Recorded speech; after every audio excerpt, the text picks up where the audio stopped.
for the people out in the world, why don't you just tell them just the basics, like who you are, where you got the idea for this project, and why it's so awesome. Sure. So we are Trive, and we kill fake news with crowds and crypto. So we crowdsource primary research into news stories. We compensate people for that research with our coin, Trive Coin, and we hash and stash results on the blockchain to make sure that the research is stays forever and can't be changed, and you can always see if there's any problems and those kinds of things. Just to make it really, really simple. So as far as I am, so my name is David. I was born in Kiev. I was raised in New York City, in Washington Heights. I've been writing code since I was about 13, so that's about 35 years now. I was actually writing code this morning, so still at it every day. Every day. I started in New York in the dot-com world in 94 as the employee number 5 at Bigfoot.com. We were one of the first email providers. And then ended as a CTO of BigStar.com, where I had a budget of $3.5 million, a team of 20. We went public. And I did all of this without having any degrees. I'm autodidact. And then after the dot-com bubble imploded, I went back to school. I got my bachelor's from SUNY.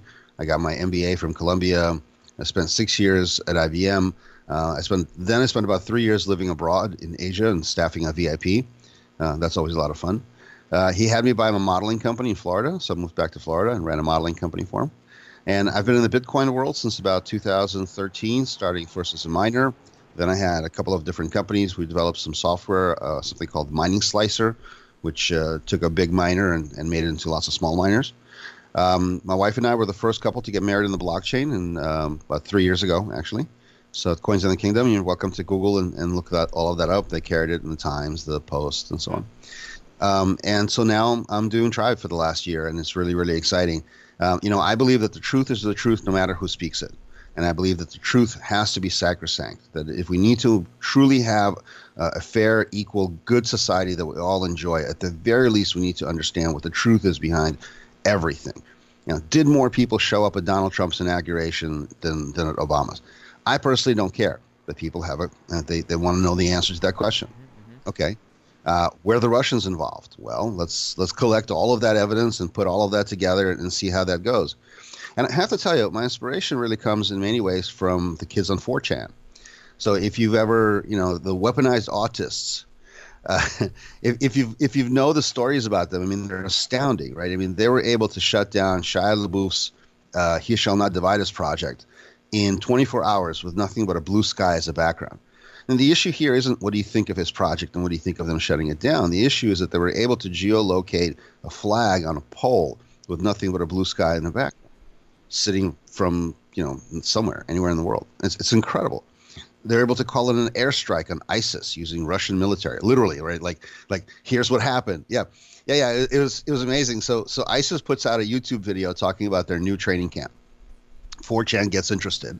They look at the video and they figure out where it is on the map by using geospatial clues and heights of surrounding objects and so on. And then somebody on the channel has access to the Russian military, so they call it in. 4 days later, paper carries the headline: ISIS training camp destroyed. It's fantastic. That's insane. But yeah, it is. But and these are just kids, doing their thing. I don't want to say sitting in their mom's basement, but that's the stereotype. And so what I want to do is I want to design a product that allows them to take that effort, to processize it, and then to get paid for it. I want them living full and rich lives from the salaries that they make using our software. That's the goal.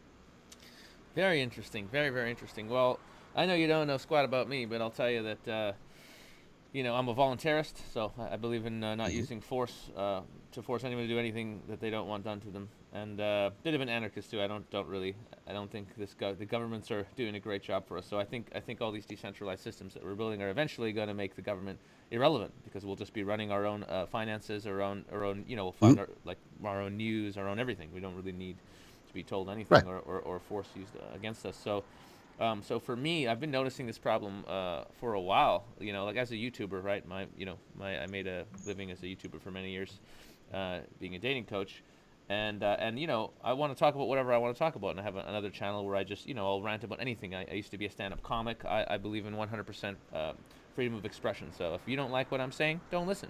Don't watch my Right. channel. I should be able to say what I want to say.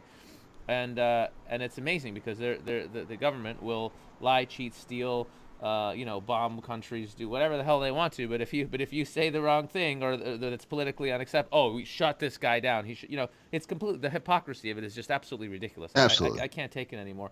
So any project that is about genuinely spreading the truth, and really like looking at the facts and just showing like what is actually happening. Never mind all the bullshit, like a verified system Right. that can change the world in such a profound way. Like it wouldn't be that. I mean, it's already happening. It's already happening just because by the nature of the internet, some sources of truth are going to leak out. So at least it's available.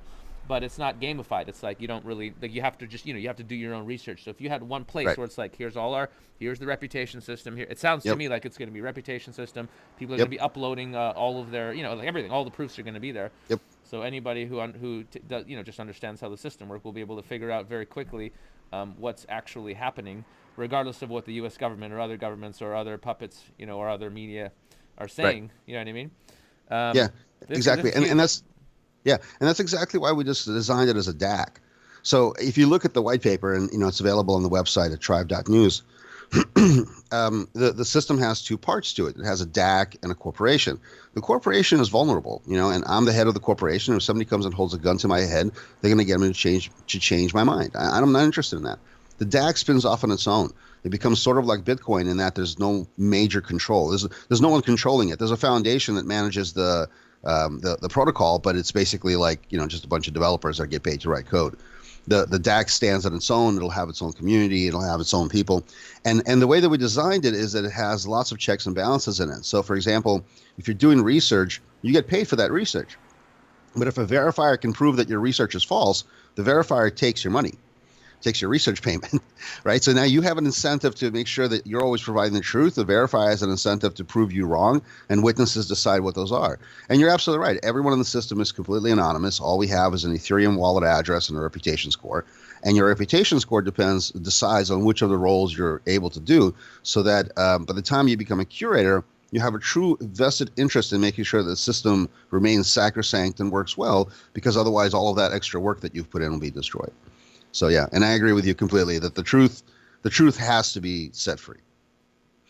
Yeah, man. I mean, it's ridiculous. I mean, the world we're living in right now, it's absolutely ridiculous. It's like they just make shit up and expect people to believe it, and most people still do. That's the amazing thing. Most people are still like, well, yeah, the government. It's like, what part of like if you look at anything in our society, whether it's the medical system, financial system, taxation, anything. Like the health system has nothing to do with getting people healthy. It's about keeping people sick and getting paid. Right. The financial system, it's about taking as much money as you can by inflating the currency and printing up more money. It's not about helping people save up money or buy a house or have a life that's at all easy or successful or joyful. Not at all. So it's like everything, absolutely everything is on its head, including the news and the propaganda and everything Yep. we're told. So if we can just tackle. If we could just have one source of real verified news, I mean, it's such a game changer. This has to be decentralized because they're going to come after you. This has Absolutely. to be 100% decentralized because they will shut you down. It's going to be bad. Absolutely. If you But here's the thing. if you think there's been a war on YouTube with a demonetization, just wait until this shit is running. Well, Holy God. here's the thing, right? I don't care, and I'll tell you why I don't care, right? I was born in the USSR. I personally was born in Kiev, and I grew up for 10 years there, and I remember the bread lines, and I remember how great it was. I went to visit just a few months ago. It was wonderful, first time in 40 years. My uncle spent 15 years in the Gulag, right? So he was a reporter for the local paper, and he got arrested and then ended up being a coal miner for 15 years, right? We're dissidents. We're refuseniks. And this is why we live in New York, right? Or at least my parents live in New York. I live in Florida now. But this is why, right? Because we know how this is. And one of the scariest things here is watching this society become so much more like that society, using the exact same rules and processes. And so all of us are screaming like people, what are you doing? This is ridiculous. This is not the way the world should be. No one's paying attention. So this is my combat. And so I actually took an oath, right? So if you Google my name, you can find this in my Twitter feed and my Facebook feed multiple times. The oath goes like this. I dedicate my life to bringing the technology of cryptocurrencies to humanity. I would do it alone, naked, with nothing, for the thing itself. But I'm eternally grateful I won't have to. right? So that's my motto. And it's interesting that you talk about how everything is turned upside down. And so I actually did an hour on this a few years ago, including to the St. Petersburg Bitcoin Association via Skype. And what we talk about in that hour is that specialization leads to special access. So you look at Bernie Madoff, he was the ultimate specialist, right? He was the chairman of the NASDAQ. He had full insider. You look at the guys who did Enron, they were the smartest guys in the room. The voting problem in 2000 was hanging chads. Those were all political operatives. And the other one was MERS, right? The Mortgage Electronic Reconciliation System, which led to the 2008 real estate problems. That was blatantly illegal, but it was created by Wall Street anyway, right? The problem is that specialists have the keys to the kingdom, and the rest of us are just told to sit in the back and watch what happens and to trust them. And I don't know about you, but I wouldn't trust them as far as I could throw them. And so blockchain technology gives us the ability to transparently see what they do, how they do it, why they do it, and then to challenge them on it. And so our system is exactly that. It's completely transparent. Everything that a particular anonymous wallet or pseudonymous wallet does is available in the chain forever and for posterity. And if we find that there's collusion between wallets, and potentially there could be statistically, then we will statistically remove those collusions and not allow those nodes to communicate. And all of those rules will be published ahead of time. They'll be available for everyone to see. The GitHub is open source. So, feel free to compile. And if you don't like what we're doing, make a competing version. Not a problem. Competition is healthy. Exactly. And that's the type of attitude actually that made, the USA at one point the greatest country on the planet, because they really had that entrepreneurial spirit. Like there was real capitalism where anyone can really have a go. But we don't have that anymore. We don't have that in anything. We don't have that in the news. We don't have that in the economy. We don't have that in the medical system. It's all been corrupted by a very, very small group of people who, frankly, are very, very, I'm not going to say they're evil, but they're very confused. I think they're very hurt, and they really think that they need to control and dominate everyone to and to be, quote, happy. I think if they, I think they need to work on themselves and do some self-development. And once they get in their hearts and realize, actually, we're all one, and there's plenty of resources for everyone, and we could just be happy and cooperate with each other. We'll get there. It's happening slowly. Yeah. People are waking up. We're getting there. But I think the blockchain and projects like yours are going to speed this process up, because it's going to be like, this technology is going to really even the playing field, man. It's so insane what's happening right now. I got into Bitcoin in 2013, and I thought that was the game changer, and now I'm like, no, that's just the tip of the iceberg, man. It's really going to liberate humanity. It's crazy. Absolutely. I woke up one day at 3 a.m. and sat straight up in bed and said, "Oh shit, Bitcoin changes everything." And that was and that was the point at which I said, I can't focus on anything else. Yeah. Like I tried to take consulting jobs to do other things that I've done in the past, like marketing and email marketing, those kinds of things. I just can't. It's not interesting to me, right? Like this is where my life is going to be for the rest of my life. One way or another, this is all I'm going to focus on, right? And so Trive to me is a really good first step. After this, we might do other stuff, but we have to get Trive really, really successful first. So yeah, absolutely. I want to say, I like, especially like getting to know you a little bit and having a chat with you. I can see your heart is really in it. Like you're really doing this because you want to change the planet. And for me, that's the most important thing. Really, like all these like I invest in ICOs, and it's nice to make a profit. But when you get into a project that really has the right reasons behind it and the right people, I'm really, really passionate about this. So I'm really going to try and get this interview out to as many people as possible, so that we can just wake people up, man, and get the truth to the people. It's so important. That'd be great. Well, so if you don't mind, I'll do me too. I'll do a little pitch. So we're in a private pre-sale now. So if everyone is interested, then reach out to me. We're at info@tribe.news or pre-sale at tribe.news. And then our public pre-sale starts October 15th, and our public ICO starts November 1st. So we'd love to have you all participate. And as a matter of fact, what we're trying to make sure that we get as many small investors as possible, because we truly believe that our investors and our token holders will be the users of the system, right? They're the heart of what we're doing. And by having the tokens early, it gives them the ability to have reputation scores add up and create a persona on the system and be a participant, and then over time become a curator and actually make a profit. So yeah. That's fantastic. Awesome. What's the cap? Is there a cap per individual investor? So in the private presale, there is not a cap. In the presale and the actual ICO, the cap will be about $10K, and right, because it's KYC AML rules, and If you want to invest more than that, then you have to reach out to me directly, and we'll put you on as an investor in the books, and we'll have your information and so on.